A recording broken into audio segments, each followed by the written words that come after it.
શ્રી રામ. આપણી વચ્ચે આપણા રાજ્યના મુખ્યમંત્રી શ્રી આદરણીય પ્રદેશ ભાજપના પ્રમુખ સાહેબ આપણી વચ્ચે આવી ગયા છે. આપણે બધા જ લોકોએ તાલીઓના ગડગડાટ સાથે એમને સ્વાગતાવવાના છે. જ્યારે પણ આપણા વચ્ચે પધારે ત્યારે એ સતત 1 મિનિટ સુધી આ કર્ણાવતી મહાનગરની જનતાનો આભાર માનવાની, હાથ ઊંચા કરીને તાલીઓ પાડવાની છે. કર્ણાવતી મહાનગર જીત્યું છે. અને મોબાઈલની લાઈટ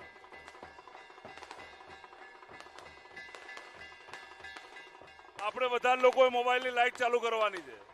મોબાઈલની લાઈટ ચાલુ કરવાની છે અને માં ભારતીનો જયઘોષ અને મોબાઈલની લાઈટ સાથે આપણે આપણા નેતાનું સ્વાગત કરવાનું. બોલો ભારત માતા કી, બોલો ભારત માતા કી. અરે ભૂપેન્દ્રભાઈ કો જય શ્રી રામ. અરે જગદીશભાઈ કો જય શ્રી રામ. અરે હર્ષભાઈ કો જય શ્રી રામ. ભૂપેન્દ્રભાઈ કો જય શ્રી રામ. આપણી વચ્ચે કર્ણાવતી મહાનગરની જનતાનો આભાર માનવા માટે અને આપણા